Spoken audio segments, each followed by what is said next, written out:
estamos de vuelta, María Jesús, y como comentábamos hace algunos minutos, la construcción en nuestro país está creciendo. Lima es un claro ejemplo de ello, hay tremendos edificios, muchas viviendas, y entonces uno se empieza a preguntar, ¿y el sistema de agua y desagüe qué tan bien está? Porque eso no lo vemos, pues pasa por debajo de nosotros, ¿no? No se percibe, pero es un tema, y es un tema preocupante. Entonces, está con nosotros José Luis Patiño, él es gerente de usuarios de la SUNAS, quien le damos la más cordial bienvenida y que además ha estado también trabajando en esta casa. ¿Cómo estás? Bienvenido nuevamente, José Luis. Gracias. ¿Cómo estás, José Luis? Y por un tema realmente importante, porque el tema del criterio urbanístico de toda ciudad pasa por un tema de planificación. Y lamentablemente Lima y otras ciudades han venido creciendo de manera desproporcionada y poco planificada. Y eso hace que los servicios de agua y de desagüe colapsen en algunos casos. Entonces, como bien ustedes señalan, el crecimiento de la ciudad ha estado desordenado. Y la planificación, el tema de las redes de agua y alcantarillado sufren porque, a ver, un ejemplo nada más. Ustedes ven en una calle, siempre han visto una casa en una esquina o en la mitad de la Avenida San Felipe, para ser por más ejemplo, claro, ¿no? Entonces, casonas grandes, de la noche a la bonitas, mañana edificio de 20 cambia el pisos. panorama y 20 pisos. Pero el sistema de agua estaba preparado en esa calle solamente para abastecer a casas, no a 100 familias. Entonces, la dimensión de la tubería de agua, evidentemente, tiene que cambiar, porque es distinto la presión y la cantidad de agua dirigida a una residencia que a 100 familias. Igual pasa con el sistema de alcantarillado. Todo el sistema de desagües de ese edificio, antes que solamente era una casa y tenía también igual una dimensión de tubería mucho más corta, el alcantarillado, ahora tiene que también crecer. Ahora, no solamente es el tema de la conexión, sino también toda la red matriz. Todo el sistema, porque ya me imagino la sobrecarga que debe sufrir las redes de desagüe en estas zonas, bueno, en diferentes zonas. Por eso el colapso. Y cuando hacen estas construcciones, cuando se hacen estas edificaciones, ¿se considera, se les obliga también a que hagan las modificaciones, las adecuaciones pertinentes? Obligan a la empresa de agua. Pero la empresa de agua tiene también su propio planeamiento estratégico de crecimiento.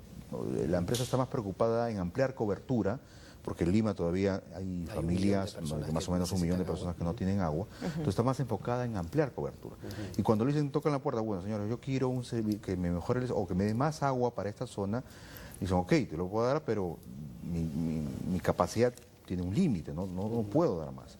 Ahí vienen los problemas, ¿no? Entonces, y los problemas se están acrecentando no solamente en la parte de los conos, sino en la parte residencial también. Hemos visto a veces reportajes en la parte de La Molina, en los cerros de La Molina, donde la empresa no puede dar agua, sencillamente porque no está en la capacidad de atender, por un tema técnico, no por un tema de voluntad Claro, comercial. porque te dicen que ahí no puede hacerse el tendido de tuberías, ¿no es cierto?, por la naturaleza del terreno. La rocosa, exacto, etcétera, ¿no? y efectivamente cada vez más, Pepe, bueno, José, de cariño acá siempre te hemos dicho Pepe, es más la gente que tiene que, por ejemplo, armarse una casa, una vivienda o incluso ubicar los cerros, pues, ¿no? Esa es una realidad latente. Ahora, te pregunto, porque aquí en las cifras que ustedes nos muestran nos dice que el 20%, más o menos unos 5.000 kilómetros de los 26.000 kilómetros de redes de agua potable y desagüe necesitan ser cambiados. Ustedes como Superintendencia Nacional de Saneamiento, ¿es verdad? Las SUNAS, no sé, ¿cuál es un poco la forma como participan, el rol para que esto se cumpla? Sí, a ver, en el Perú existen 50 empresas de agua a cargo, 49 de ellas a cargo de municipios. En Lima es la excepción por la dimensión de CEDAPAL. CEDAPAL está dependiendo de FONAFE, pero es una empresa pública de ámbito privado. De ámbito privado que también recibe fondos del Ministerio de Vivienda, ¿no? El plan de inversión para Lima y atender justamente esta problemática se ha aprobado una partida de más de 9.000 millones de soles. Bueno. Parte de estos 9.000 millones va a servir justamente para empezar a cambiar redes antiguas que han sobrepasado su tiempo de vida. Una red de agua potable, por lo general, está preparada para mantenerse durante 30 o 40 años. Sin embargo, las redes de alcantarillado, que también tendrían la misma edad de vida, no es lo mismo. ¿Por qué? Porque las descargas de los desagües, sobre todo industriales y comerciales, impactan negativamente en la red. ¿Y por qué impactan negativamente? Porque no tenemos una cultura de prevención de impacto ambiental. Entonces, Las pollerías, uno que va a comer su pollo a la brasa riquísimo en una de estas pollerías, las grasas son descargadas directamente hacia la alcantarilla. Entonces, eso hace que la vida útil de una tubería de alcantarillado se vaya depreciando más aceleradamente. Entonces, antes que podía esa tubería resistir 30 años, resiste 5. Exacto. Y entonces eso colapsa. Sí, Entonces, pero ojo que haciendo la salvedad, efectivamente, como tú dices, de los 30 resiste 5, pero no se cambia a los 5. no. Entonces imagínate cómo termina si vemos, por ejemplo, hay un edificio aquí muy cerca, incluso varios en Santa Beatriz, que incluso superan los 20 pisos, si no me equivoco aquí en Petit Uars hay uno de ellos. ¿Cómo haces ahí donde también hay pollerías y otros comercios, ¿no es cierto?, y que tienen pues las tuberías totalmente efectivamente. colapsadas? Ahí estamos haciendo dos cosas como SUNAS. SUNAS es el organismo que aprueba los planes de gestión de las empresas de agua. Y estos planes de gestión están acompañados de una actualización de la tarifa. ¿Por qué? Porque la empresa tiene que tener una tarifa para que le permita no solamente ampliar cobertura, sino también darle mantenimiento y sostenibilidad a toda la red. Entonces, en caso de CEDAPAL, por ejemplo, efectivamente el número que le hemos entregado, que son 26.000 kilómetros de red, la mitad de ellas de agua, la mitad de ellas de alcantarillado, un 20% estamos calculando que ya han sobrepasado su tiempo más de vida útil, ¿no? Entonces, hasta hace 2 años, anteriores gobiernos solamente dedicaban sus esfuerzos para ampliar cobertura, que nos parecía también es válido, muy bien. pero no es suficiente. Exacto. Entonces, lo que ahora sí, y la preocupación del gobierno ha apuntado bien en el tema de la priorización de los recursos, es también darle a la empresa CEDAPAL recursos para poder mantener obras. Por eso, y para renovar redes no es muy fácil, no es de la noche a la mañana, oye, 20% es tu red antigua, cámbiala este año. No se va a poder, porque si no, se imaginan la el colapso, obstrucción, la sobrecarga que puede darse a las otras redes cuando intervengas en una. Exacto, y además todo el caos vehicular, entonces se está haciendo progresivamente. Y por eso CEDAPAL está, en el primer trimestre ha tenido la mayor incidencia de cortes programados, producto justamente de cambio Porque de sí, redes, efectivamente están haciendo modificaciones en las interconexiones, la red matriz, en las redes matrices, secundarias. Sí, pues nos dejan 2 días, 3 días. Lo importante es que nos informen, nos digan, uno toma las precauciones y entonces no hay ningún problema porque creemos que todos estamos de acuerdo con que se haga el mantenimiento. La parte de comunicación es fundamental porque si en una zona, en una urbanización, CEDAPAL tiene el interés de cambiar la red, se hace un trabajo informativo previamente, ¿sabes? Que vamos, y los desvíos de las calles para que los vecinos no se sientan tampoco pues muy afectados, ¿no? Estamos hablando de 50 EPS a nivel nacional y la SUNAS tiene que vigilar que cumplan con su labor. Exacto. Pero también es muy posible que haya un alto índice de usuarios que terminan quejándose por supuestas malas prestaciones del servicio. ¿Cómo va ese indicador, que es información que ustedes manejan? A ver, SUNAS recibe los reclamos en segunda instancia, es decir, primero todo usuario que tenga un problema ahora de agua o de desagüe o colapsos en un sistema, tiene que recurrir de todas maneras sí o sí a la empresa, porque se activa lo que se llama el procedimiento de reclamos. Y eso es bueno, la cultura de reclamo todavía no está muy presente, sobre todo a nivel nacional, entonces las empresas tienen la obligación de recibir reclamo sin exigir pago alguno. Es otra cosa que también nosotros estamos en Lima conscientes de eso, pero en provincias a veces se les exige primero pague y luego reclame, y eso está totalmente desterrado. Entonces hay un plazo determinado para que la empresa cumpla. Hay 2 tipos de reclamo, que es el reclamo comercial relativo a la facturación.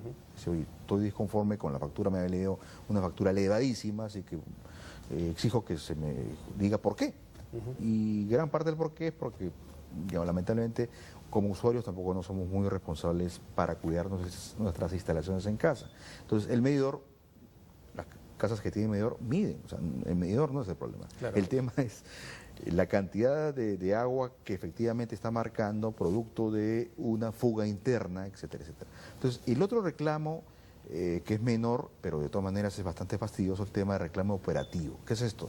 Cuando hay un colapso en la calle, se inundan los desagües o sale el agua, entonces esos son el otro reclamo. En las empresas reciben más o menos 80% de los reclamos son por el tema de facturación y 20% por el tema operativo. Y a SUNAS llegan cada año, el año pasado llegaron más o menos 23.000 reclamos a nivel nacional por este tema de tanto reclamos comerciales como reclamos operativos. Ahora, en el caso de Sedapal, sí, pues efectivamente, te lo digo porque también me ha pasado, a veces uno recurre al numerito que está en el recibo. El número de emergencia del Acuafono, efectivamente van y activan su cuadrilla de rescate. Sí, así se llama. Y efectivamente van y te ayudan, pues efectivamente, a resolver el tema que está saliendo el agua en el desagüe y todo ello. Y eso es importante, como tú decías, pero lamentablemente, como tú muy bien lo decías, José Luis, en provincia la situación es otra. Quizás no se actúa con la inmediatez y lo que es aún peor, se le cobra al usuario. ¿Nos das aquí una salvedad sobre el tema? Efectivamente, sí. Nosotros tenemos la línea gratuita 0800 00121, línea gratuita sobre todo para provincias que pueden expresar su reclamo o queja ante SUNAS cuando el reclamo no es debidamente atendido. 0800 00121. Entonces, sí es importante que registren el reclamo, porque si no, nos pueden llamar después y lo que nosotros le vamos a siempre a repetir, ya hizo su reclamo, porque hay un tiempo también para hacer reclamo, que son dos meses posteriores a la fecha de recibo. Claro. ¿No? Pasando esos meses ya el reclamo ya no puede ser dado. Claro, pero en una emergencia entendemos que no puedes esperar inmediato. Casi 24 horas es mucho esperar muchas veces, ¿no? Y es menor tiempo. Ahora, ¿por qué las empresas en provincias se tardan mucho? Porque también hay un tema de escasez de recursos de la propia empresa. No es la excusa, pero sí es una realidad en que las empresas de agua en provincias están muy debilitadas en materia económica.